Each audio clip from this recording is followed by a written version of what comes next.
안녕하십니까. 군무원 7급 해설 강의를 맡게 된 강세진이라고 합니다. 자, 여러분께 이제 첫 번째로 어떻게 문제가 출제가 되었는지 경향을 일단 말씀드릴 거고요. 두 번째는 본격적으로 해설을 진행을 하려고 합니다.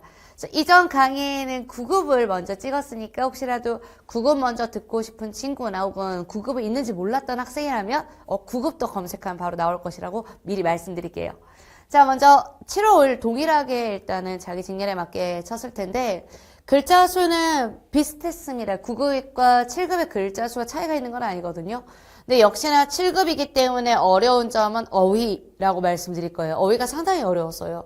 자, 여기는 변별이 독서도 아니요, 어문 규정도 아니요. 어문 규정도 일부 문제는 좀 반복됐던 게 있거든요. 근데 어휘 쪽에 있는 문제를 얼마나 잘 풀어내는가, 한자어를 잘 풀어내는가가 거의 당락을 결정했다. 이렇게 말씀드리도록 할게요. 그래서 좀 7급이 9급보다 어렵다의 기준이 어휘여서 좀 마음이 안 좋습니다. 왜냐면 이 앞쪽에 있는 글처럼 좀 글자가 어려워서 또는 글이 어려워서 그쪽이라면 이해하는 바인데 어휘는 너무나 범위가 넓거든요. 자, 그런 입장에서 이제 보시면 국어 문법이 아예 없는 걸 확인할 수가 있어요. 그래서 국문법이 아예 없다라는 소리가 아예 안 낸다가 아니란 말이에요. 그래서 힘은 힘대로 들고 일단 어문 규정이 총 4문제가 나왔는데 표준어 문제가 확실히 그 고난도 구성으로 맞추어서 냈습니다.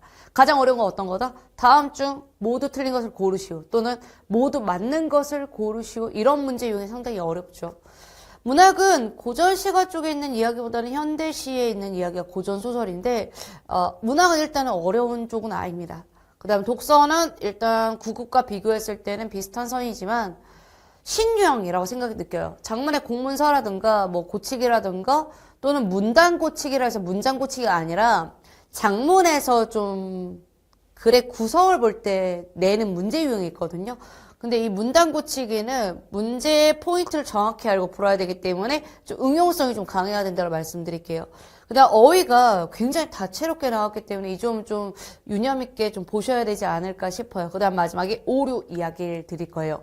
그래서 문제를 풀어봤을 때는 그 9급과 7급의 난도는 어휘에서 확실하게 좀 느꼈는데 시간은 막상 둘이 동일하게 17번에서 18번 사이라고 말씀을 공유 드릴 거고요.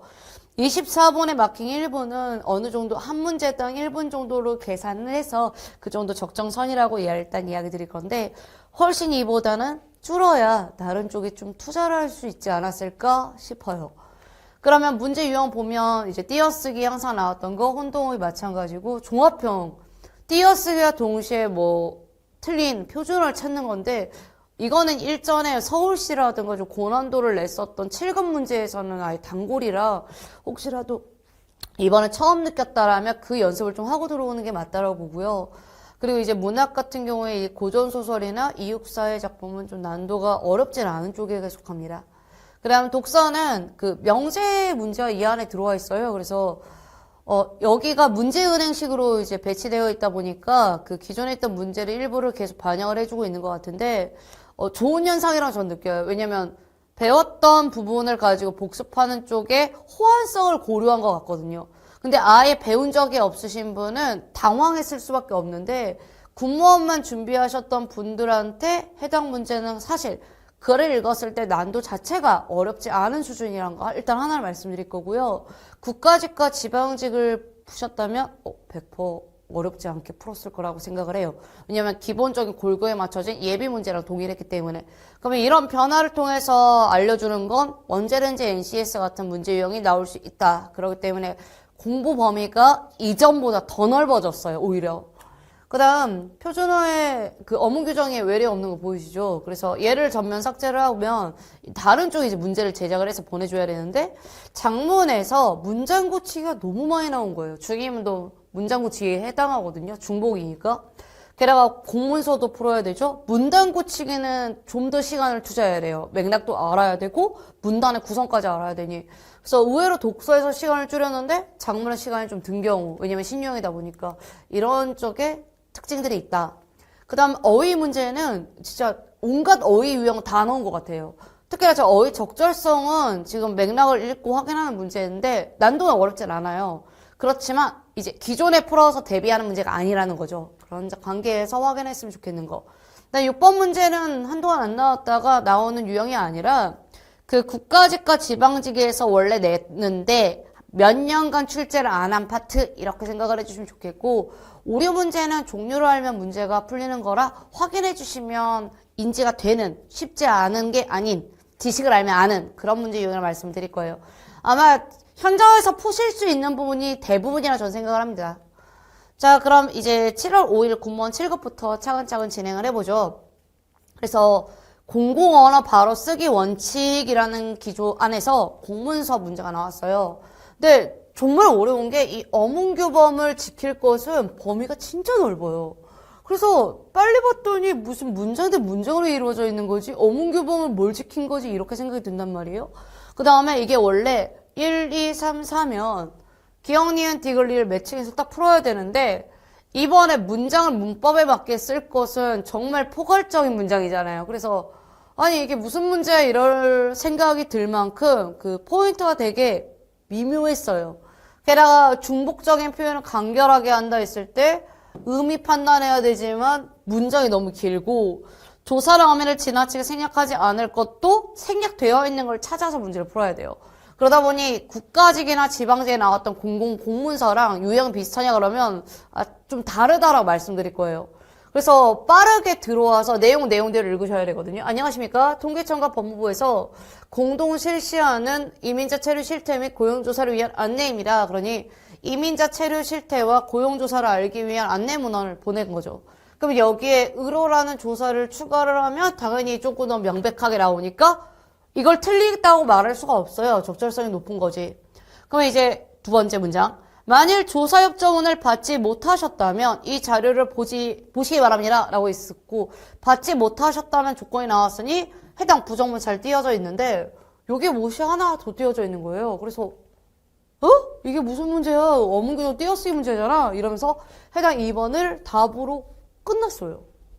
이건 명백했거든요. 왜냐면 우리가 그 긴 부정문이라고 했을 때 하지 못하다는 보조 용언이라 무조건 붙여야 되거든요. 그래서 이건 더 이상 이견이 없어요. 그 다음에 이제 저는 이제 문제 해결을 해드려야 되잖아요. 그래서 해설 강의를 준비하면서 문제를 다시 읽었단 말이에요. 왜냐면 문제 풀이를 하기 전에 문제를 시간 타임 할 때는요. 명백한 거에 대해서는 굳이 그 다음 걸 읽어서 시간을 잡아먹으면 안 되잖아요. 그래서 다 풀고 난 다음에 확인하는 거고. 자, 법무부는 여러분의 외국인 등록, 귀화 신청 등을 담당하는 정부 기관으로 잘 알고 계실 겁니다. 도대체 누구한테 이야기하는 거예요? 아니, 공문서인데. 그러니 이건 너무 군더더기가 너무 심하죠, 문장이. 그러니 비교해요. 법무부는 여러분의 외국인 등록, 귀화 신청 등을 담당하는 정부기관입니다. 그러니까 법무부는 정부기관이다라는 주소롱도 알맞으니 해당 문장을 문법에 맞게 쓸 것에 잘 어울려서 문제를 낸 것 같아요. 자, 다음에 이제 리을. 통계청은 국가의 주요 통계를 작성하는 중앙정부기관입니다. 라고 했으니 문장의 꼬리, 그 앞과 뒤가 좀 명백하게 가죠. 그래서 마지막 법무부와 통계청에서 진행하는 조사 내용은 모든 표본을 대상으로 조사하는 공통조사 항목과 체류 자격에 따라 추가로 조사하는 항목들이 있습니다. 라고 적혀 있어서 와가에 맞춰서 맥락을 정확히 하는 건가? 라고 했을 때 우측을 보니까 조사 내용은 끊겼고 공통조사 항목과 이렇게 해서 앞쪽에 있는 문장을 다 날리는 거예요. 그리고 자, 체류 자격에 따른 조사 항목으로 라고 했으니 해당 추가로 조사한 항목들이 있다고 적은 게 아니라 이 체류에 맞추어져 있는 맥락을 정확히 읽어서 확인해라. 그러니까 중복적인 표현을 이제 다 지운다 이런 개념이 여기에 들어있는 것 같아요. 그래서 보니 이민자 체류 실태니 해당 리을에 맞춰 체류 자격에 따른 조사 항목이라는 명백한 이유와 목적이 정확하니까 더 이상 고칠 게 없는 거죠. 그래서 4번은 제대로 잘 고쳐있는 내용이에요. 근데 이 공문서는 사실상 저기 4개 있는 거에 맞추어서 문제를 풀다 보니까 준비 자세가 좀 다르거든요. 근데 얘는 그런 문제가 아니어서 저 어문규범에 맞춰져 있는 문제 유형이 하나가 정확히 박혀 있어서요. 그게 바로 띄어쓰기라는 거. 그러면 이건 좀 상황이 달라요. 우리가 공문서 문제를 풀 때 기준전환은 지식적인 부분 문제가 아니었단 말이에요. 근데 얘는 지식을 고려한 문제죠. 근데 공무원에는 띄어쓰기 문제가 원래 있어요. 그러다 보니까 알아야 될 내용인 거고 공무원 준비생들은 띄어쓰기 한글 맞춤법을 절대적으로 하셔야 됩니다. 자, 그러면 문제 2번으로 가도록 할게요. 자, 여기 있는 갈게부터 설레임은 다 너무 많이 나왔어요. 빈출이 너무 많이 나왔다는 소리는 외울 정도여야 되고, 뒤에 있는 갈게는 말도 안 되고, 리을 개가 어미기 때문에 갈개. 그 다음에 바램은 안 되고, 바라다에서 왔기 때문에 바람. 그 다음 설레임은 뭐 아이스크림 브랜드죠. 그래서 설레다에서 왔기 때문에 설렘 이렇게 고쳐야 되는 거고, 삼가다에서 왔기 때문에 해야 한다처럼 삼가야 한다, 아야의 아가 동일하다는 이유만으로 해당 내용 아가 탈락한 경우예요. 그래서 여기 봤을 때 잠그다 이거 생각하시면 사실 말이 안 돼요. 이건 삼가다에서 왔기 때문에 삼가하다가 아니라는 걸 같이 기억해야 돼요. 그래서 이쪽에 있는 표기문의 문제는 일단 난도는 어렵지 않았다. 그래서 1번이 좀 압도적이긴 했는데 막상 문제를 풀어보니 일단은 포인트가 너무 정확했고 2번은 더 정확했어요. 그러다 다음에 이제 3번이 나왔죠. 이거는 이 기억과 디귿이 일단은 기출이 예전에 군무원뿐만 아니더라도 여러 군데에서 계속 언급됐던 내용이에요. 특히나 사단과 사달은 사단은 단서거든요. 근데 이게 사달이 나다 했을 때는 사건이 벌어진 사고나 탈을 의미잖아요. 그래서 사고나 탈 했을 때 이 탈, 리을 받침을 기억을 하면 사달이 금방 튀어나와요. 그러다 보니 표기가 잘못된 것이라고 했으니까 기억은 잘못돼야 되는데 이럴 바에는 그냥 다 그냥 맞다라고 하지 그냥 이라고 말하고 싶을 정도로 하나밖에 못 지워요. 그 다음에 이제 두 번째는 책을 읽으면서 몰랐던 사실을 스스로가 정말 엄청난 힌트예요. 이건 제가 강의할 때도 한번 언급한 적이 있는데 깨우의 우가 사동 전미사 우라고 생각하면 내가 스스로 못해요. 남이 시켜야 하는 거지. 그래서 스스로가 있으니까 얘는 뭐다? 깨쳤다 이렇게 해야 되니까 얘도 잘못됐어요. 그래서 너무 고마웠죠. 기억과 디귿이 맞으니 니은 그냥 맞는 것. 그래서 관심이 당기다가 맞는지 관심이 댕기다가 맞는지는 솔직히 말해서 암기 외에는 아무것도 안 돼요. 그래서 이거는 사단과 사달의 비교해서 하나를 완전히 한번 알려줬고 깨우치다 깨치다라는 두 번째를 알려주다 보니 선지를 구성해 주신 분이 답을 갈 수 있도록 유도했다. 다만 이 중간에 있는 댕기다는 굉장히 운이다. 작용됐다. 이런 걸 말씀드릴 테니까 3번은 변별이라고 말하기에는 애매하지만 그래도 어려운 학생들보다 충분히 틀릴 수 있게끔 구성되어 있다라고 표현을 해드릴게요. 근데 이게 2번 문제처럼 푸는 것과 3번이 구성이 달라요. 그래서 제가 3번 같은 구성은 고난도 구성 이렇게 말씀드린 거고 까다로운 구성 이렇게 말씀드릴 거예요. 왜? 정확히 알지 않으면 문제를 못 맞춰요. 자, 그러면 3번에 있는 문제까지 이제 맞췄으니 이번에 4번 딱 가는데 근데 난데없이 주제가 나온 거예요. 그래서 아니 갑자기 문제 풀다 어법 풀다가 주제 나오면 황당하거든요. 그래서 이른바 말투라는 것이 있다. 주제는 더 황당해요. 말투래. 뭐 이렇게 문장이 어렵지가 않아. 그래서 인간은 상대방의 말투로 상대방을 평가하기도 한데 그래서 상대방이 무슨 말을 하느냐도 중요하지만 어떻게 말하느냐도 되게 중요해요. 제목은 한마디로 기억되는 것이니까 라고 했을 때 완전히 삘이 오는 거예요. 말투의 문제가 아니라 왜 갑자기 제목이 나오냐 이거죠. 그래서 한마디로 기억되는 것이니까 한마디로 그 발화자를 평가하는 것. 그래 말에 재미를 넣으려고 하다가 이제 의도와 다르게 저속하고 가변한 인간이 되는 경우도 있고 호들갑스러워 보이기도 하고 그래서 지적 깊이가 없어 보일 수도 있다라는 것. 그러니까 말과 그로 인해서 행동이나 이런 면이 좀 유추가 되는 거죠. 때로는 밋밋해 보이는 제목에 신뢰감이 담길 수 있다. 제가 제목 처음에 만들었을 때 강세진의 국어 굉장히 밋밋해요. 저도 이런 거 보면 정말 정석적이에요. 근데 제가 그걸 좋아하는 타입이 맞냐라고 물어본다면 제가 영어 강의 고를 때 그렇게 골라요. 기본 600 뭐 이런 것들 정말 정확해 보이죠. 딱 거기에 맞춰줄 것 같고 그래서 짧고 소박한 제목이 과묵하고 정직해 보인다. 정말 저 정도를 원하는 것 같다 저도 느끼거든요. 그래서 그렇게 인간성이 흘러나오는 제목이 독자를 붙잡을 때가 많다라고 했으니 인간성과 독자와 태도의 문제죠. 그때 1번에 쉬운 제목이 반드시 잘 팔리는 것은 아니다. 이 말하고 싶은 게 아니에요. 제목과 태도의 연관성이니까.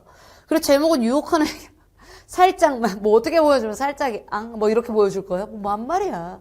제목 내용이 잘 정리되어 있음을 아니죠. 논점이 어긋나죠. 그래서 의미 외에도 태도와 인간 품격까지를 계속 언급하고 있으니 정답은 4번이라 참 이 주제라는 게 의도해서 주장하지 않는 이상 뭐다? 요약이랑 다를 바가 없어요. 그래서 주제가 좀 짧으면 요약을 하시고요. 주장하는 바가 있으면 의도를 찾으러 가세요. 그건 논지니까요. 그러면 정답은 4번. 자, 그 다음에 이제 5번에 띄어쓰기를 갔죠. 자, 3번 만에부터 하나만까지 전부 다 기출됐습니다. 근데 이 많은 문제를 풀 때 얘는 좀 조심하셔야 돼요. 횟수라든가 기간에 대한 개념을 쓸 때 만에나 많이다 표현을 꼭 쓰거든요. 무조건 띄어야되는 의존명사예요. 그러다 보니 친구가 도착한 지 띄어져 있죠. 기간. 2시간 만에 했을 때 무조건 띄어야 돼요. 그래서 둘 다 안 돼요. 그러면 이제 2번이냐 4번이냐 했을 때 누가 봐도 4번을 안 할 학생은 없을 거라 봅니다. 왜냐면 이건 앞에가 너무나 조그만 애가 하나가 나왔고 거기에 붙어있는 조사 개념인데 저는 누가 봐도 용언이잖아요. 그러니까 얘는 좀 빼서 조화는 하나의 단어고 관형사유 전성함이가 결합된 관형어 개념이고 띄어쓰기는 단어는 모든 품사 다 띄어야 되거든요. 띄어야 되고 많은 끝까지 들으세요. 띄고 한이에요. 그러다 보니 이게 본용언이고 만하다가 보조용언인데 중간에 조사가 들어가서 다 띈 개념이에요. 그러다 보니까 저걸 눈에 보이면 바로 좋아할 만한 한 이렇게 보시면 진짜 정석대로 제대로 외운 거고 이쪽만 보셨다라면 만하다를 본 거 아니니까 관형어랑 의존 명사만 본 거라고 말씀드릴게요. 관점이 좀 다릅니다. 자, 다음에 이제 6번. 6번은 응용이라고 좀 적어볼까요? 6번 문제는 유형이 있는가라고 한다면 아니요, 유형이 얘가 아예 잡혀있는 건 없어요. 제가 이런 글을 가지고 예시를 본 적이 있는가 했을 때 이 지난 20년간 비슷한 논조는 본 적이 있어요. 그 점이 좀 차이가 있다. 자, 영어에서는 동사 유형을 바꿈으로써 하나 능동문과 피동문이 자유롭게 구사되고 무생문을 주어로 쓰는데 익숙해 있다 이렇게 적혀 있어요. 그러나 우리말에서는 피동형을 쓰면 문장이 어색해질 뿐만 아니라 행위의 주체가 잘 들어가지 않아 뜻이 모호해지고 전체적으로 글의 힘이 떨어진대요. 그래서 불가피하거나 완곡하게 표현한 경우를 제외하고 능동형을 쓰는 것이 좋다라고 했으니 능동형과 피동형 차이로 문제를 냈다라는 소리잖아요. 그러면 눈치껏 빨리 가서 조절되다 이런 데 동그라미 치면 문제를 본 거예요. 그 다음에 여기에 수립되다 일어나다 능동, 검토되다 피동. 그러니 피동형보다 능동성을 강조한 문장이 맞기 때문에 정답은 3번으로 결정돼요. 그래서 이거는 어찌 보면 제가 그 현장 가서 풀 수 있는 능력치가 좀 필요한데 문제를 많이 풀면 생기는 힘이 하나 있어요. 그게 뭐냐면 가르치지 않아도 발문의 의도가 캐치가 되고 그 다음에 거기에 맞추어서 문제가 묻고자 하는 공차가 보여요. 그 이제 피동과 능동의 기준에 맞춰 문제를 풀 줄 안다? 그 실력이 는 거예요. 그래서 제가 여러분께 항상 고민을 해드리는 게 그런 점이 좀 필요하다고 말씀드릴 거고 자, 계속해서 이야기 드릴게요. 제가 실수를 해서 쉬리가 말을 했어요. 자, 그러다 보니까 뭐 상관없이 우린 7번 문제를 가도록 하죠. 자, 가와 나를 전제로 결론을 이끌어낼 때 빈칸에 들어갈 말로 가장 적절한 골라달래요. 그러면 모두라고 나왔을 때 얘는 전칭 문제인 거고 가운데는 나온 일부의 문제예요. 그러면 전칭과 일부는 사실상 이해도가 높으신 분은 뭘 그려도 사실상 이해 빼고는 안 돼요. 근데 이게 제가 항상 수학과 같다라고 표현을 해드리는 이유가 아무리 글이 이해가 된다 한들 이게 맞나? 이렇게 의심해서 푸는 학생과 얘다! 이렇게 푸는 학생 좀 많이 다르거든요. 그래서 먼저 가를 풀 때 고속버스로 갈 수 있는 도시라고 했을 때 수단의 문제였고 모두 수경차로 갈 수 있다라고 적혀 있으니 해당 내용의 관계는 충분조건과 필요조건에 맞추어서 화살표를 쓰는 조건문의 형식과 동일해요. 그러면 지금 나 같은 경우는 고속버스로 갈 수 있는 도시 가운데 조건이 나 KTX 갈 수 없다라는 게 있고 물론 갈 수 있을 수도 있어요. 그런데 지금 우리는 이 두 가지 가지고 결론 낼 거란 말이에요. 그러면 지금 KTX로 갈 수 없는 도시는 고속버스로 갈 수 있기 때문에 반드시 얘는 수용차로 갈 수 있다는 게 조건이 빠지죠. 그러면 not KTX의 교환법칙에 맞추어서 고속버스는 할 수가 있고 고속버스 전층이 참이면 특층이 무조건 참이거든요. 그러면 당연히 여기에 맞추어서 일부 특징을 끄집어내는 결론이 나와요. 그러면 이제 딱 우측을 봤더니 가운데라고 적혀있는 거 하나가 나왔고 모두 나왔고 어떤 나온 거예요. 근데 전층에서 일부를 말했을 때는 결론은 일부가 나와야 되거든요. 그러다 보니까 모두와 모두는 나올 수가 없어요. 그러면 자 이제 결론이에요. 승용차로 갈 수 있는 도시 가운데에는 KTX로 갈 수 없는 도시도 있다. 얘가 맞는지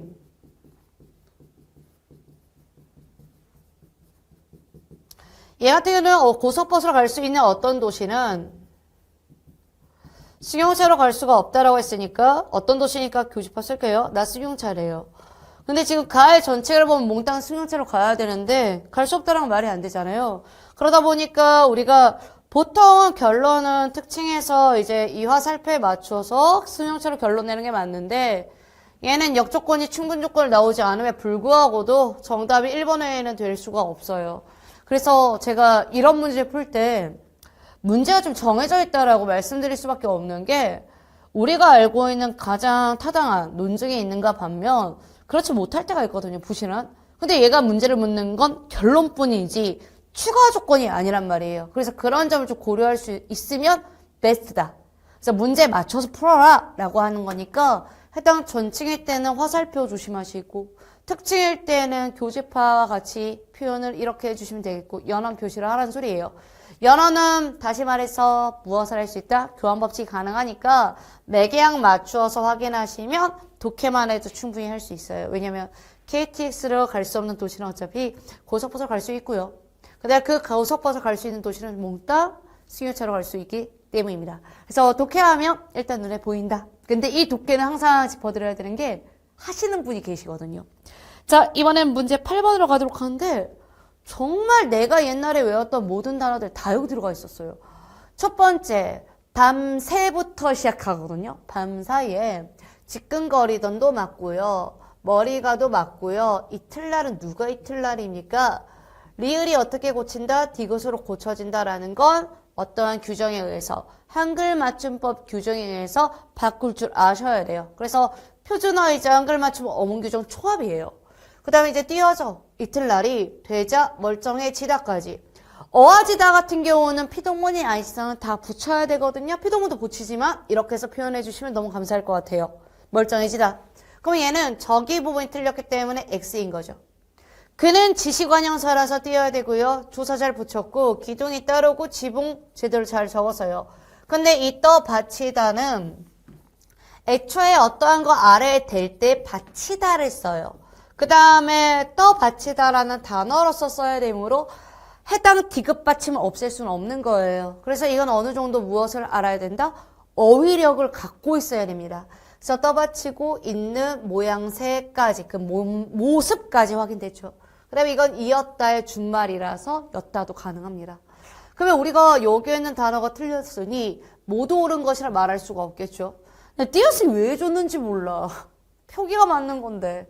근데 언땅, 얼다에서 왔고요. 얼다는 어른 땅이라고 안 써요. 리을과 의가 동시에 탈락하거든요. 그래서 언땅을 잘못 디디다가 준말이고요. 그래서 온갖 한글 맞춤법에 있는 내용을 다 썼더라고요. 받침으로 놀릴 수 있거든요. 그다음 발목을 접질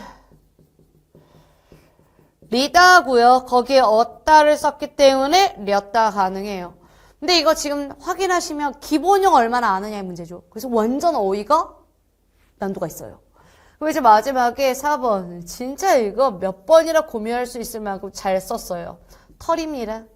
신세이었지만 준말이었지만 희말이 잃지 않았다까지. 그러다 보니까 전화 몇 번? 3번 외에는 답이 되지 않는다. 그렇지만 이게 정말 순간의 문제라서 잘못 봐버리면 4번 답 나오지 않았을까 약간 의심은 해봅니다만 이건 여러분 잘못이 아니에요. 이 문제는 애초에 헷갈리라고 낸 게 맞아요. 그래서 그 단어를 선별할 때 기출일까지는 하자라고 하는 게 억울하진 말자. 그래서 8번은 일단 단어 배치가 기출까지는 출제가 됐습니다. 자, 9번에 있는 문제 이야기 드릴게요.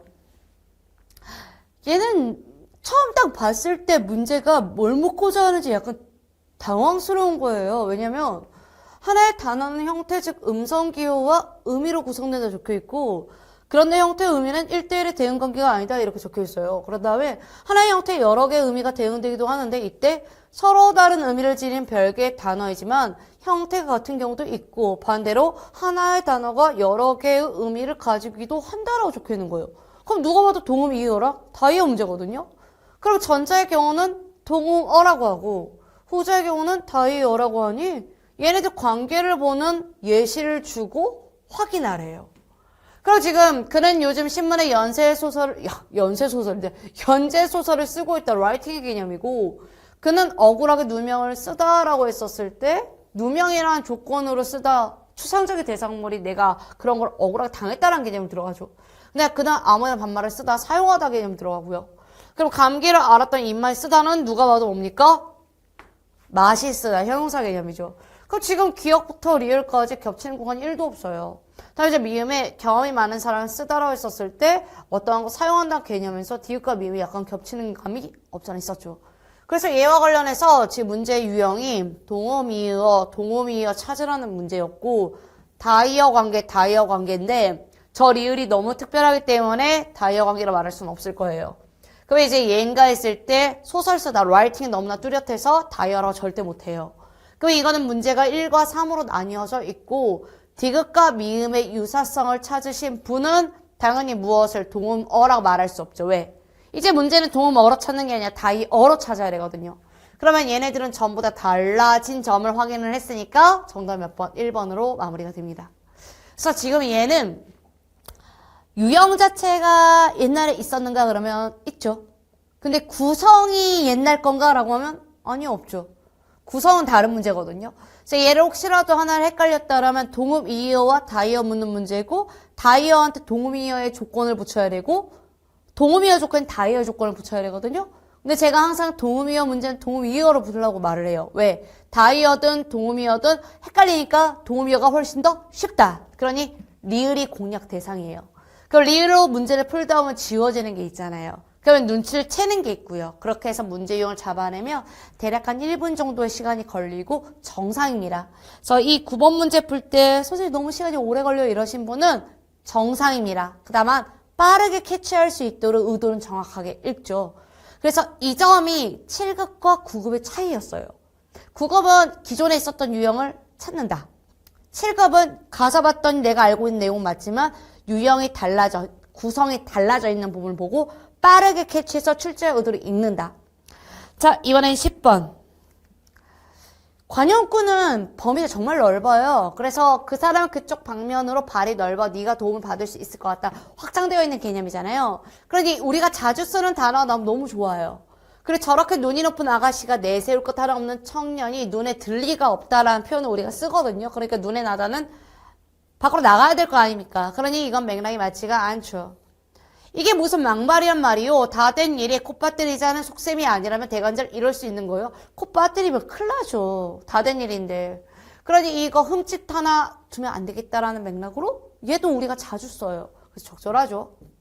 자, 동네 사람들에게 친절한 사람으로 비쳤던 김씨가 사실 엄청난 사기꾼, 그리고 모두들 입에 썼다는 정말 많이 안 쓰는 단어예요. 근데 이게 얘 4번보다 훨씬 더 말이 안 되는 게 2번이라서 답을 고르는 데는 무리가 없지 않았을까라고 이야기를 드릴 거고, 조심스럽게 10번에 4번은 꼭 공부하세요. 저도 이 입과 관련되어 있는 내용들은 관용구 문제를 풀 때 헷갈린 적이 몇 번 있었거든요. 왜냐면 여러분은 국어 시험이 군무원 시험을 보겠지만 우리나라 한국어 능력 시험은 관용 표현이 꽤 까다롭게 나와요. 그래서 신체 부위 별로 나와요. 손, 그 다음에 입, 발, 여러분이 알다시피 보면 이거 다 들어가 있잖아요. 발, 눈, 코. 그래서 얘와 관련된 것 중에 어색한 거 있으면 반드시 공부할 것, 이렇게 말씀드리고, 자, 그 다음에 이제 11번으로 오시면 돼요. 자, 중복 표현 동그라미 치시고, 그 다음에 얘부터 고르신 분은 공부하신 분이에요.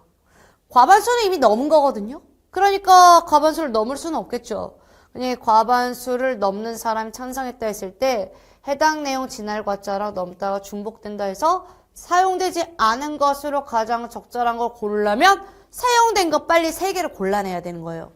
그러면 다음에 3번은 게시판에 자주 묻는다 했을 때 질문하면 물을 문자를 쓴다라고 이야기를 한다면 게시판에 자주 하는 질문 이렇게 바꿀 수도 있는 거고 중복되어 있는 표현이 있다 보니 두 번째 거 풀 때 약간 느낌이 오는 거예요. 뭐 한자어와 고유어의 문제인가? 의미가 두 번 들어갈 수 있는 게 뭔가 있지 않은가?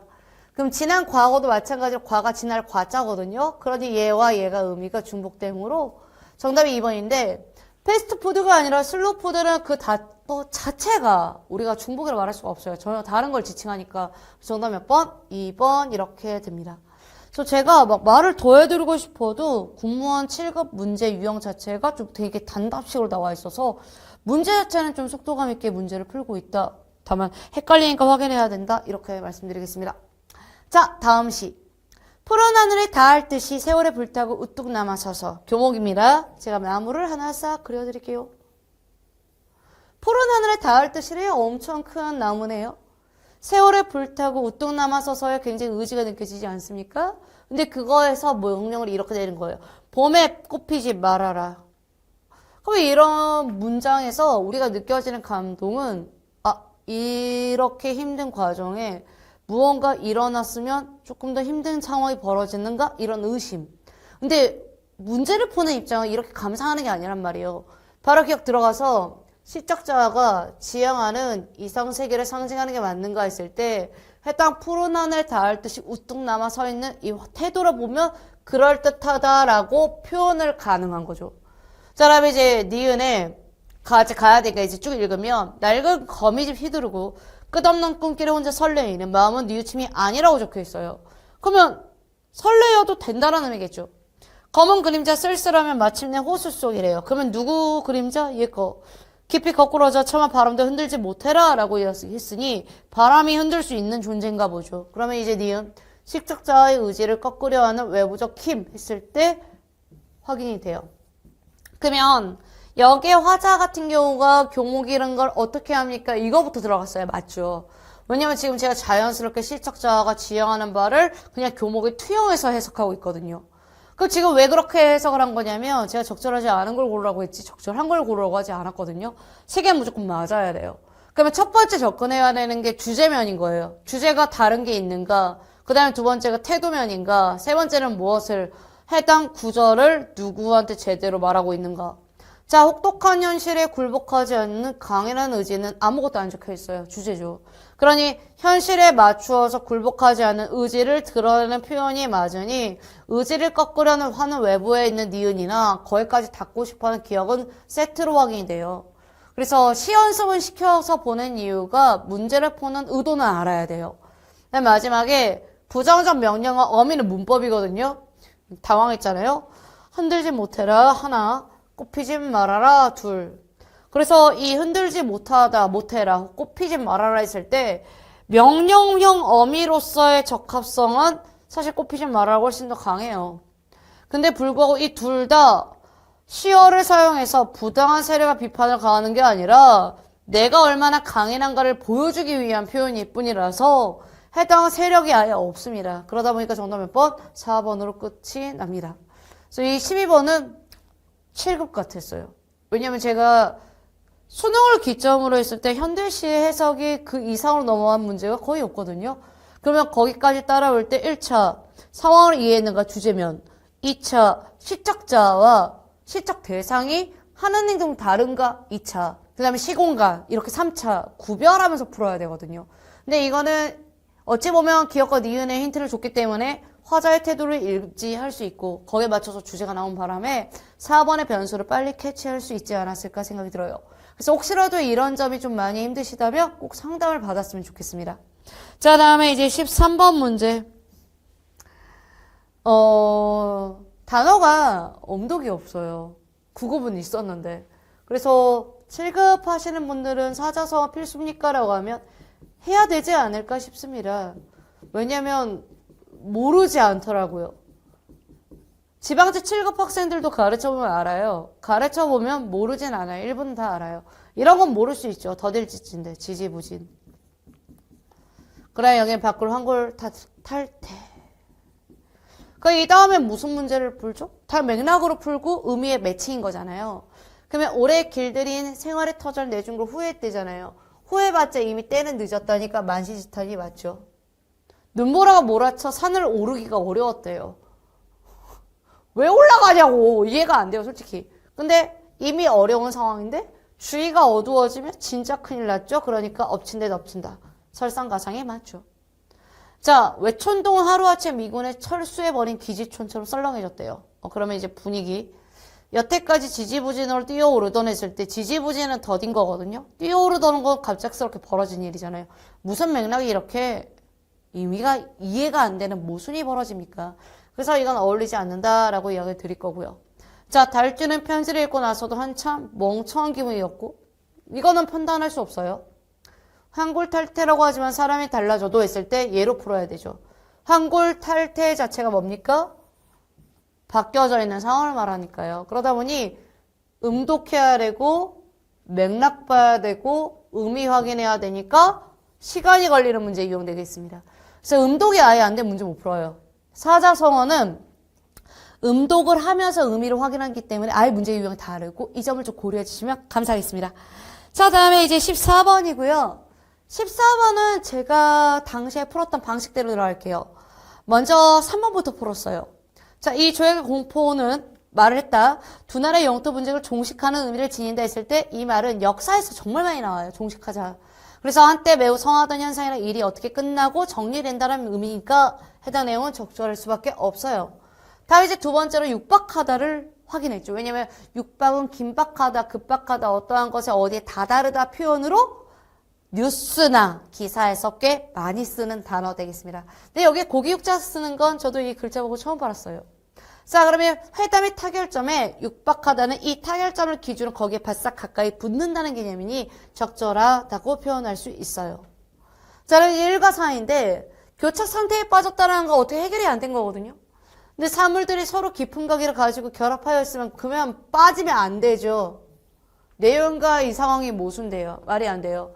그 다음에 이제 장군은 일부 수군의 준동이 반드시 또 한 번 크게 있을 것을 때 봄에 벌레가 꼬이는 장면이었거든요. 그럼 저는 한자를 하니까 한자를 유추합니까? 그러면 네, 맞습니다. 자, 벌레 때문에 꿈쩍거린다. 맞고요. 불순의 세례와 보잘것없는 무리가 법설을 부리는 건 맥락을 다시 봤어요. 그래서 장군과 일본 관계를 봤을 때는 충분히 이렇게 부정적으로 읽을 수가 있으므로 확실하게 정답인 무엇을 1번으로 결정한 거죠. 그래서 14번 같은 어휘 문제는 일단 첫 번째 응용성이 굉장히 강하고요. 두 번째 자기가 갖고 있는 실력치에 좌지우지 될 때가 있어요. 그래서 제가 어휘를 틀린 학생들한테 진짜 단어를 모르지 않니? 라고 되게 조심스럽게 물어보는 이유가 모르면 공부하셔야 돼요. 그리고 그게 쌓입니다. 어휘 공부를 1차적으로 증명은 제가 한 거거든요. 한국어 능력 시험은 어쨌든 간 어휘력이 좋아야 돼요. 그때 제가 미묘한 감으로 문제를 풀었던 시절이 있었기 때문에 그때를 되돌리면 항상 되돌려 보면 말이 안 되죠. 뭐 한 몇 문제 풀어보려고 노력한 거. 그런데 이제 본격적으로 업무를 하면서 20살부터 이제 가르치려고 노력할 때 21살이겠네요. 재수를 했으니까. 그래서 벌어진 일들은 연구하고 확인하면서 공부했었을 때 애를 가르치면서 느낀 점이 많아요. 그러면 어휘 하나 제대로 모르는데 가르칠 수가 없잖아요. 배울 수도 없는 거고. 그러고 나서 제가 문제를 풀어보니까 좀 관심이 많이 달라집니다. 그래서 어휘는 평소에 습관이 맞다. 그래서 14번 틀린 친구들은 꼭 오답 정리를 해주시기 부탁드릴게요. 자, 다음에 15번 문제. 정신이 없어, 정신이. 갈통은 폭력을 인간의 기본적인 욕구를 모독하는 모든 것으로 정의. 화재는 폭력이구나. 이렇게 잡았죠. 그리고 정의하면서 했으면 끊었어요. 왜냐면 어떠한 사람의 견해로서 어떤 걸 정의할 때는 내 판단으로 좌지우지할 수가 없어서 정보를 정확히 읽어야 되거든요. 그래서 물리적, 직접적 폭력 외에도 구조적, 문화적 폭력이 존재함을 지적을 했고 평화를 소극적 평화, 적극적 평화로 구분했는데 구분했다라니까 평화 따로 풀 거고 폭력 따로 풀 거예요. 소극적 평화란 이렇게 나왔어요. 그래서 아까 평화를 나눴기 때문에 적극적 평화도 어떻게든 튀어나와야 돼요. 그래서 전쟁, 테러, 범죄와 같은 물리적 폭력이 없다 했으니까 다 지웠고요. 직접적으로 폭력을 제거한다는 점에서 의미가 있지만 빈곤이나 인권 침해 같은 다양한 차원의 폭력을 고려하지 않는다는 한계점이 있으니 별표예요. 그럼 이 글쓴이가 소극적 평화를 지향을 하느냐? 왜냐하면 폭력을 전체를 말을 해놓고 폭력을 나눴는데 분명히 평화라고 해놓고 폭력을 제거하고 있잖아요. 그러니 폭력에 대한 정의와 평화에 대한 정의가 미묘하게 글쓴이 의견에 맞춰서 풀어야 돼요, 이거. 그럼 따라서 갈통은 물리적 폭력뿐만 아니라 구조적, 문화적 폭력까지 사라진 상태인 적극적 평화를 추구해야 한다는 의견이 여기에서야 튀어나오고 이는 가난, 차별, 억압, 환경 파괴 등이 제거되어 사람들 간의 협력과 조화, 정의가 실현된 상태니 굉장히 이상적인 상황인 걸 알 수가 있어요. 그래서 문제를 딱 1번 풀었더니 폭력은 구조적, 문화적 폭력 등의 소극적 폭력과 물리적, 직접적 폭력 같은 적극적 폭력으로 구분된다라고 적혀있는 거예요. 이게 무슨 말인가 싶었어, 처음에. 왜냐면 적절하지 않은 거고 그러니까 진짜 이상한 말이었거든요. 근데 이게 문제가 초반이 적절하지 않은 게 나오면 언제나 무서워요. 그래서 2번을 갔더니 소극적 평화의 단점은 빈곤이나 인권 침해 같은 다양한 차원의 폭력을 고르지 않는다. 팩트거든요. 오케이. 적극적 평화랑 가난, 차별, 억압, 환경 파괴 등이 제거된 게 마무리에 있거든요. 실현된 상태니까 맞는 말. 그 폭력은 인간의 기본적 욕구를 모독하는 모든 것이라 했을 때 첫 번째 정의. 그럼으로써 1번이 어색한 게 어쩔 수가 없는 게 아니라 맞는 말이었구나 라고 해서 답이 딱 골라져요. 그래서 15번은 제가 지금 사고하는 방식으로 문제를 풀었다면 저랑 비슷한 학생이니까 초반에 적절하지 않다로 답 나오면 당황하지 마시고 무조건 그냥 2번부터 다시 푸시면 돼요. 그러면 15번에 있는 정답 끝. 이번엔 16번으로 갈 거예요. 자, 12는 5와 7로 나뉜다 이런 말을 했어요. 그렇다고 얘를 전제로 깐다고 해서 결론이 5와 7이 어떻게 홀수인데 짝수가 됩니까?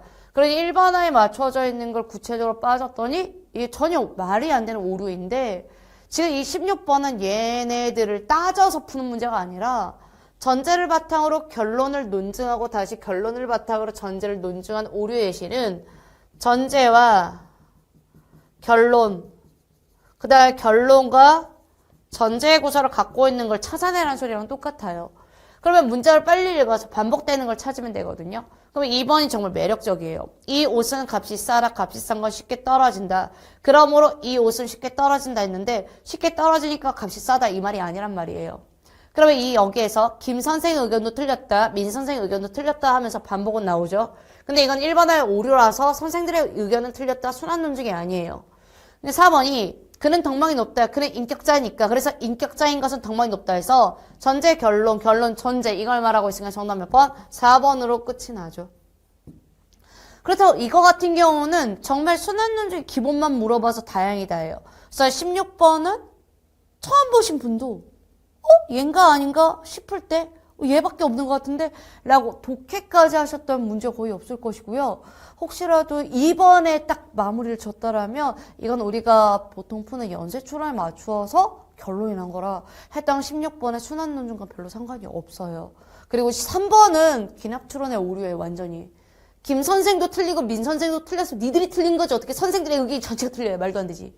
근데 귀납적은 성급한 일반화도 잘하는 사람들의 거의 갖고 있는 오류라서 여러분이 3번을 꼭 경험치를 많이 늘려줬으면 좋겠습니다. 자, 다음에 이제 17번을 갈 건데 17번은 되게 좋아하는 문제 중 중에 하나의 의미관계 문제. 왜냐면 이건 조건을 잘 보고 단어의 성격을 보면 되거든요. 시간 관련하여 어소는 기본적으로 생각의 순서를 반영.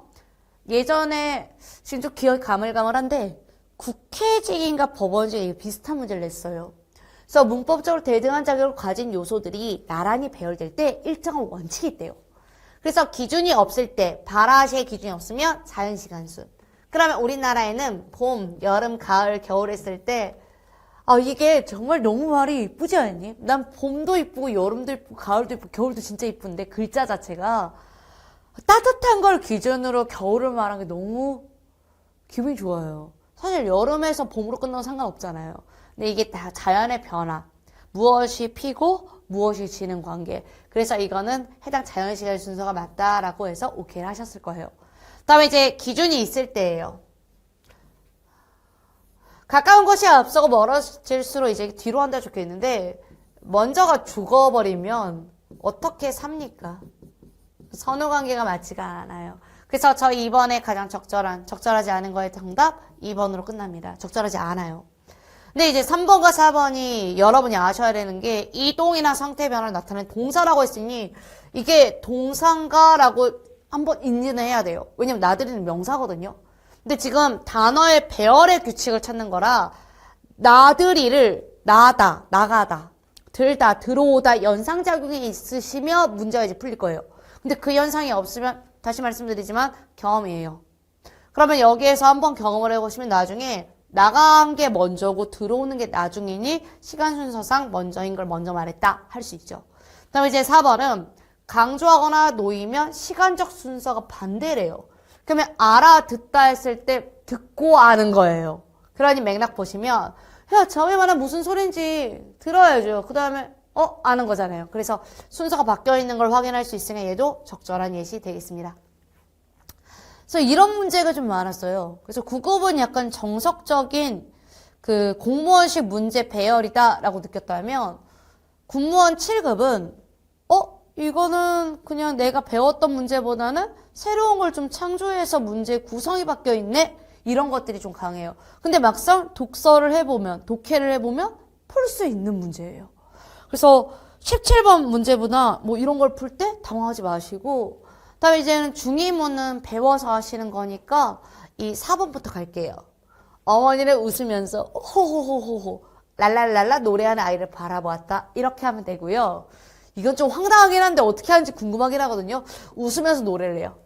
이렇게 하겠죠. 랄랄라 막 이러면서. 그러면 얘 웃으면서가 주체가 어머니냐 주체가 아이냐 따라 중의적이기 때문에 중의문이에요. 그 다음에 2번은 준호가 민수와 철수를 각각 만날 수도 있는 거고요. 민수와 같이 철수를 만날 수 있다 보니 부사격 조사냐 접속 조사냐 차이에서 문제를 푸는 거예요. 그러다 보니까 영이랑 철수랑 결혼할 수 있는 거고요. 둘 다 기혼자일 수도 있는 거예요. 다른 부인, 다른 아내를 둔. 그러다 보니 이 둘도 중의문입니다. 그럼 3번은 중의문이 없거든요. 중의성이.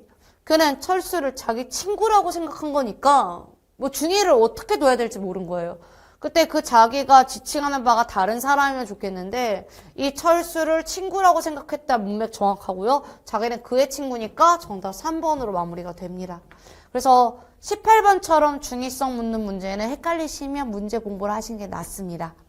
자, 다음에 19번은 제가 되게 좋아하는 유형 문제 전개 순서 이야기 드릴 거예요. 자, 먼저 보통 학생들이 문제를 풀 때 가부터 스타트를 해요. 그러면 왜냐면 두 개나 있으니까.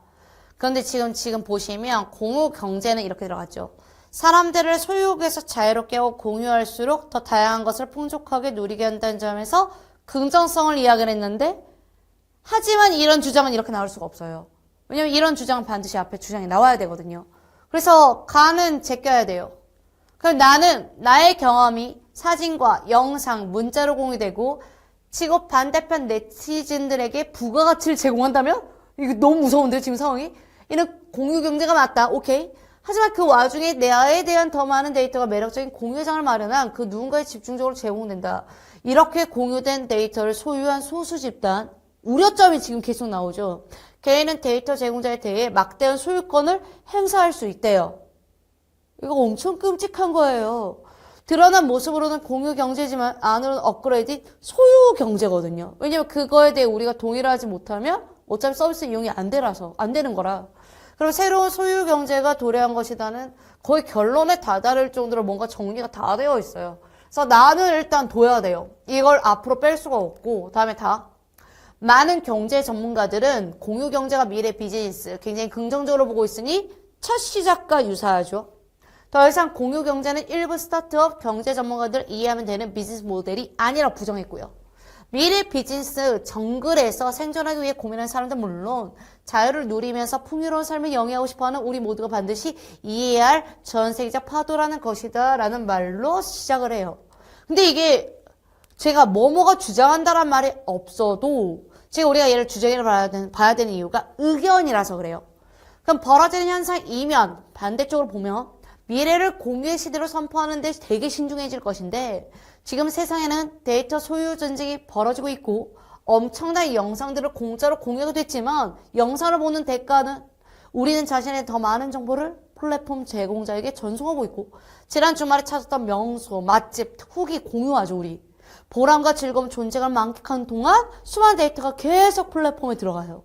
그러면 지금 얘는 굉장히 구체적으로 상황이 반대다라는 걸 지적을 했잖아요. 그러면 우려점이죠.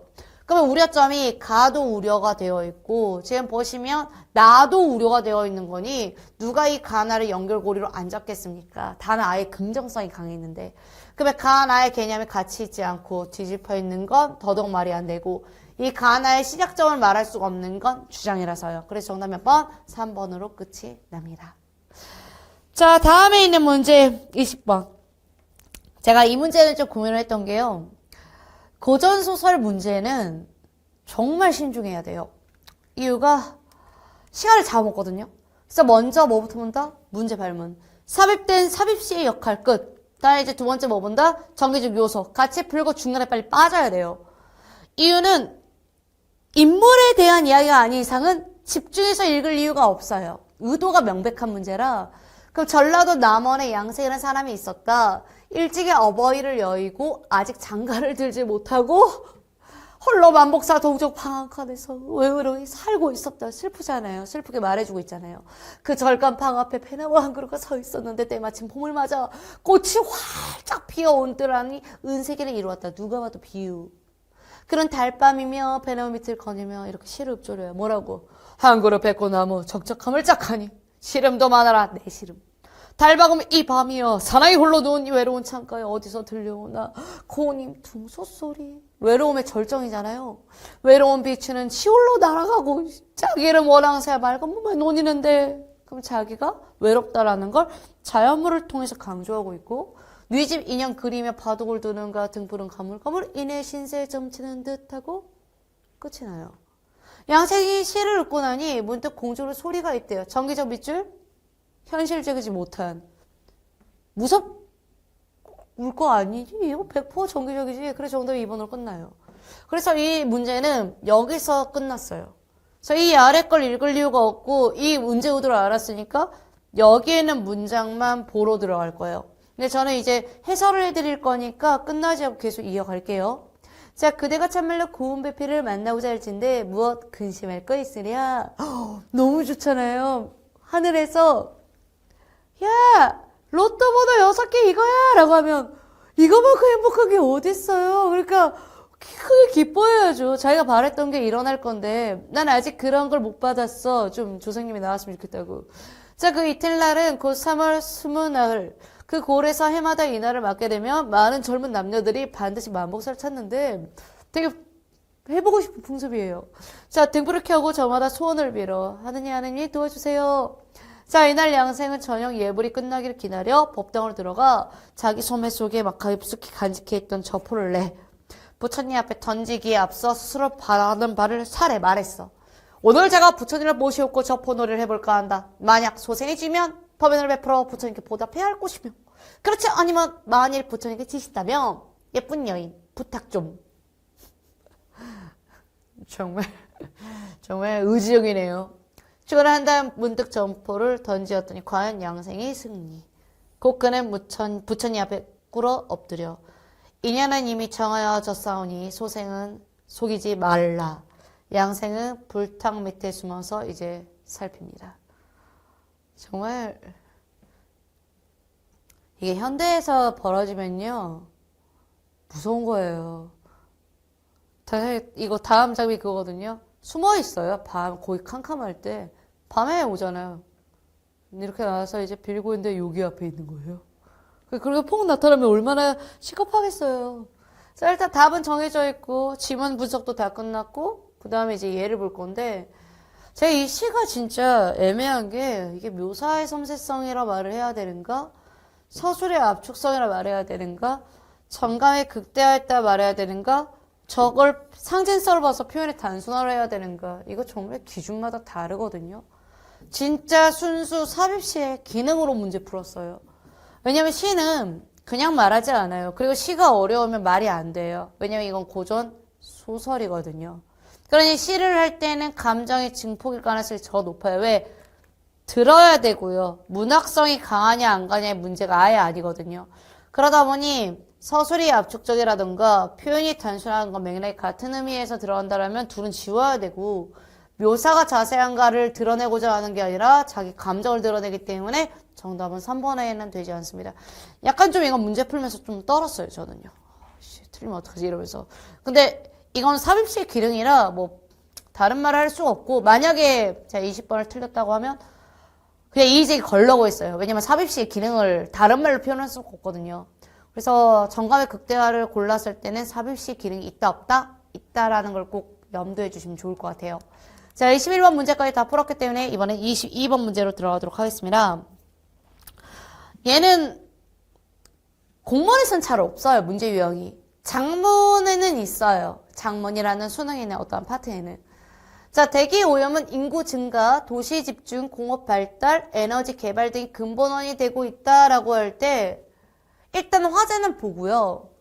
문제점으로 가장 적절한 걸 했었을 때 빨리 선지 읽어야 돼요. 왜냐면 아무거나 못 읽어요. 그럼 1번은 문단 간의 주장의 일관성, 다시 말해 말이 왔다 갔다 했는지 확인해야 되고 2번은 설득을 위한 주장과 근거가 제시가 안 되었는가 했을 때 근거의 여부를 판단하면 돼요. 논리 전개상의 인과관계 불분명한가 했을 때 원인과 결과 보면 되고요. 문제 해결 방안을 객관성 없이 주관적인가 했을 때 근거를 찾아내면 돼요. 그러니 여기에 있는 이 세 가지는 문장으로 드러났을 때 하나씩 긁어서 확인하면 되거든요.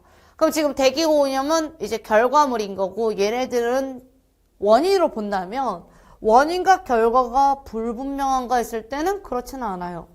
근데 구체적으로 막 석유 휘발유 등 화석연료의 사용 되게 구체적으로 설명했죠. 특히 대규모 공장의 산업활동에서 일어난 매연이 큰 부분을 차지하는 근거를 볼 때 얘가 단순히 나의 감정에 의해서 주관성이 강한 것, 판단 이런 거라 말하기도 좀 어렵거든요. 그래서 객관성이 없다라도 말할 수가 없어요. 그래서 따라서 대기오염을 줄이기 위해서는 무엇보다 에너지 사용을 줄여나가야 한다라고 했을 때 이 대기오염에 맞춰서 주장까지 거칠 게 없어요. 정말 맥락이 깔끔했거든요. 근데 그러나 현대사회에서 대기오염을 피하기 어렵다고 갑자기 말을 바꿔요. 그래서 산업을 발달시키기 위해 에너지 사용이 계속 늘어날 수밖에 없대요. 그래서 에너지 소비를 줄이고 공장 등의 매연을 최소해야 하지만 그렇다고 차를 끌고 다니지 않을 수도 없고 공장을 가동하지 않을 수도 없는 일이다 라고 하면서 문단 간에 주장했을 때 이게 핵심이었던 거죠. 그러니 1문단의 논지가 2문단에서 틀어진 걸 확인할 수 있으니 정답은 1번에는 없습니다. 근데 제가 저 22번 같은 말투를 하는 친구를 되게 안 좋아해요. 그러니까 자기의 주장이 일관되지 못한다가 아니라 차갑게면 뭡니까? 말을 듣는 일을 힘들게 하는 말투거든요, 저게. 그래서 이 문장은 왜냐면 일관성 때문에 그러니 저 마지막에 말이 왔다 갔다 했을 때는 일관성 여부 정확히 보시고 문제 풀어주면 좋을 것 같아요. 자, 다음에 23번. 조금 긴장했어요, 저 이 문제 풀 때. 공감대라는 단어에 밑줄이 없어서 일단 걔부터 찾았죠. 공감대, 공감대. 그 다음에 공감대, 공감대.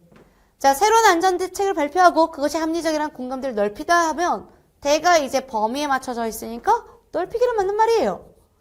새로운 안전대책을 긍정적으로 평가하는 공감대가 했을 때도 얘도 한 명이 아니거든요. 그래서 말이 돼요. 국민들 사이에 입시교육보다는 인성교육을 지향해야 한다는 공감대 국민들이잖아요. 대가 돼요. 근데 그는이잖아요. 대가 만들 수 없잖아요. 그러니 새로운 입시 정책에 대해서 공감을 못 느낀 거니까 해당 정답은 4번이라 제가 생각한 것보다 훨씬 더 문제가 깔끔하게 풀렸어요. 그래서 23번은 겁먹는 저 시점이 저도 이제 집중력이 떨어지잖아요. 뒤로 갈수록. 그러다 보니까 23번 밑줄이 없어서 공감대라는 단어를 사용한 문장에 무엇을 봐야 되지? 캐치가 조금 어려웠는데 1부터 4까지 공감대를 왜 동그라미 치냐면 문제의 의도를 빨리 알려고요. 왜냐면 적절하지 않은 거니까. 그럼 적절한 게 3개니까 3개의 공통점을 빨리 찾아서 하나인 걸 빨리 비벼야 되는 거죠. 그러면 해당 내용은 범위가 넓은 거, 그런데 얘는 오로지 한 명인 거, 그 차이가 있다라는 거. 그게 인지력, 그 다음에 응용력, 이 2가지 필요한 이유예요. 자, 다음에 이제 24번 문제로 들어가도록 할게요. 이해한 내용이고요. 이거는 여러분이 독서를 잘 하시면 빨리 풀 거고 조금 느리게 읽으신 분은 시간에 압박이 좀 있을 거라 생각합니다. 자, 한글 전용이냐 한자 병이냐 하는 논쟁은 한글 전용적으로 승부가 났다. 자, 이러한 결과는 지극히 실용적인 판단에 의한 것이다 했을 때 여기 부호형과표 체크하셔야 돼요. 왜냐면 결과에 밀접한 이유가 나왔거든요. 자, 타자를 통해 한자를 입력하는 것이 불편하다. 어려운 한자를 굳이 쓰지 않아도 쓰기, 읽기 모두 큰 문제가 없다. 자연스럽게 한글 전용을 택한 것이다. 이유가 명백하죠. 자, 다음에 이제 이 문단, 그러나 이것은 단지 한자의 불편함이 아니라 한글의 충분함 때문에 그러니 얘를 낮출 필요가 없잖아요. 그래 정보가 꽤 많다는 것으로 뒷받침되고 우리나라를 한국어로 쓰는 모두 두 글자이고 한자는 더 나눌 수 없지만 한국어 더 나눌 수 있죠. 그래서 히읗, 아, 니은, 기역, 우, 기역으로 나눌 수 있기 때문에 글자 수로는 6이라고 할 수 있는 게 맞아요. 왜냐면 로마자가 그렇게 적혀 있으니까. 그러면 이 6개의 글자를 한국과 같이 다시 두 글자로 형광펜 체크하셔야 돼요. 모았으니 한 글자가 가지고 있는 정보가 꽤 많은 것이다 별표 쳐야 되거든요. 왜냐면 글자의 정보가 많다는 건 우리가 판단할 일이 아니에요. 다 글쓰기가 줘야 돼요. 자, 로마자로 코리아라고 쓰면 5글자. 맥락 보이시죠? 1은 더 나눌 수도 없고 모아 쓸 수도 없으니 모아 쓴 거의 장점을 한 번 더 강조한 글. 자, 한글의 이러한 특성을 활용하여 요즘 젊은 세대들이 한자가 아닌 한글만으로 단어를 만든다는 차이성까지 확인시켜주네요. 집밥이란 말 진짜 좋아해요, 저. 집에서 먹는 밥. 난 집에서 만든 밥인 줄 알았어. 먹는 밥이었구나. 그래서 뜻의 단어를 젊은 사람들은 집밥으로 줄여 쓰고 있고 한자에 익숙한 사람들은 가식이나 가반 정도로 만들었을 것인데 야, 이거는 너무 차이가 좀 크네요. 가식, 가반은 바로 그렇게 와닿지는 않아요. 혼자서 먹는 밥, 혼밥. 혼자서 가는 여행, 혼행? 처음 듣습니다. 근데 틀린 말은 아니겠네요. 자, 굳이 한자를 쓰지 않아도 한글 두 글자에 충분한 정보가 남는다. 그래서 긍정성을 되게 2번이나 강조해요. 그럼 1번에 한글 전용이 이긴 것은 젊은 세대들의 한글 사랑은 지금 마지막 예를 들었다는 이유만으로 얘가 답일 수는 없어요. 한글 한 글자에 많은 정보를 담을 수 있는 것은 모아쓰기 방식 덕분이라는 굉장히 적절할 수밖에 없는 글이죠. 근데 이해 문제라서 이해는 좀 조심해야 되는 게 내가 잘못된 이해를 할 수 있는 거예요. 그래서 컴퓨터의 발달로 인한 한자 입력의 불편함이 네? 이런 말을 언제 했죠? 한글 전용이 이기는 주된 요인이라는 말은 한 적이 없어요. 그 다음에 젊은 세대들이 새로운 단어를 만드는 방식은 한자에 대한 지식의 유무와 관련이 깊다면 더욱더 원인과 결과물이 딴소리를 하고 있으니 정답으로 갈 수밖에 없는 여지가 나온 거죠. 그래서 24번은 저도 문제를 풀 때 속으로 풀었는가 하면 이렇게 풀었다고 말씀드릴게요. 2번을 의심하되 3과 4는 마무리를 잘하자. 왜냐면 시간 압박이 있으니까. 이제 마지막 문제 25번을 끝을 내려갑니다.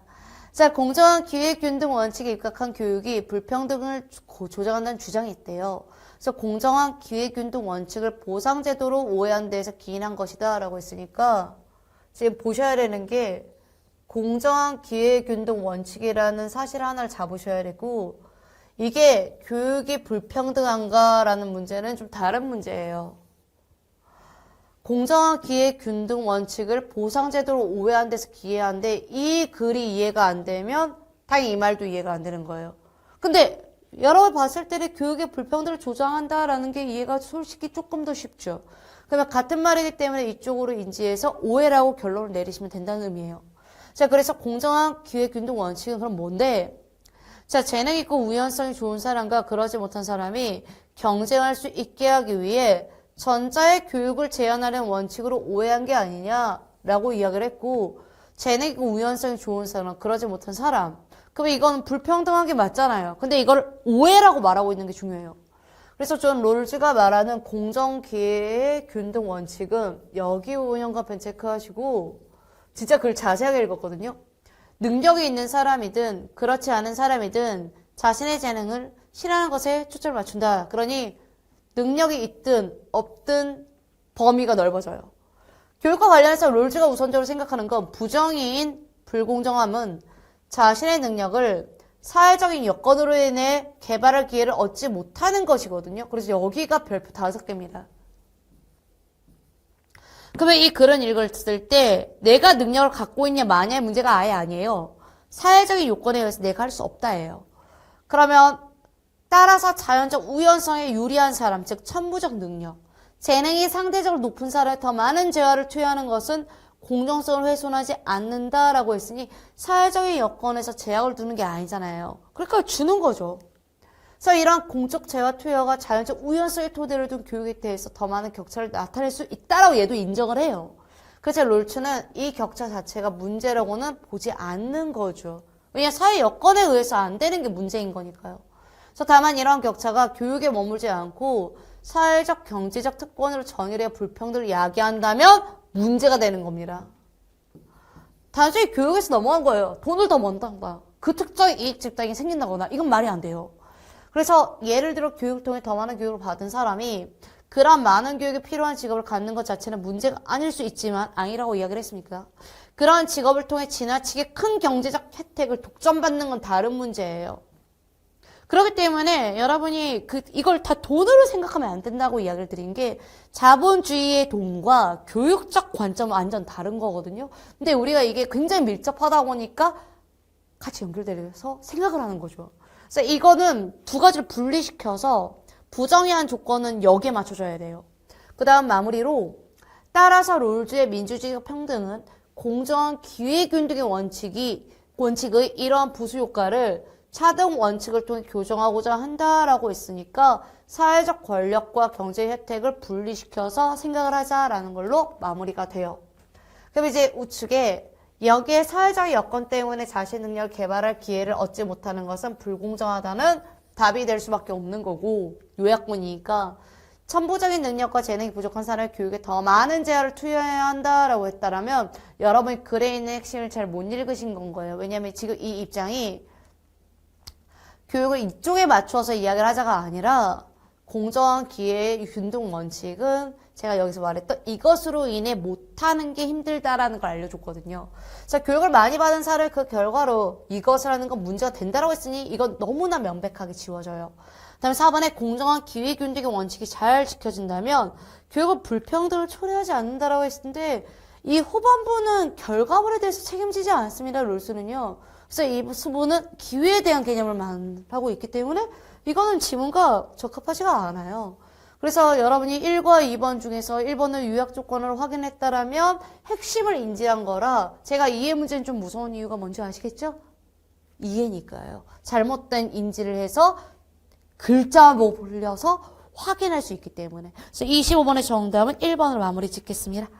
자, 이렇게 해서 7급이 끝이 나요. 그래서 제가 이번에 군무원을 해설 강의를 하면서 뭘 해드리고 싶었냐면 기존에 있는 걸 다 분석을 했고 제공도 해드리면서 기출문제는 정확히 해라. 다만 국어적인 실력을 꼭 키워야 되는 게 문제에서 요구하는 것들이 있다. 그래서 그런 걸 좀 잘 확인하면 문제를 못 풀지는 않는다. 다만 암기를 해서 푸는 문제는 별개다. 라고 항상 주의를 드리죠. 그래서 이번 국무원 7급은 일부 그런 문제가 있다 보니까 문제를 접할 때 외울 거는 정확히 구별해 주시면 너무 좋을 것 같아요. 저는 이상으로 마치려고 합니다. 그러면 오늘 여기까지 인사를 드리는데 혹시라도 지역 인재까지 듣고 싶다라면 제가 저기까지 찍을 거거든요. 그래서 9급도 한번 들어보시고 7급도 문제 풀어보시고 지역 인재도 풀어보실 것을 추천드리겠습니다. 저는 이상 인사를 드리도록 할게요. 감사합니다.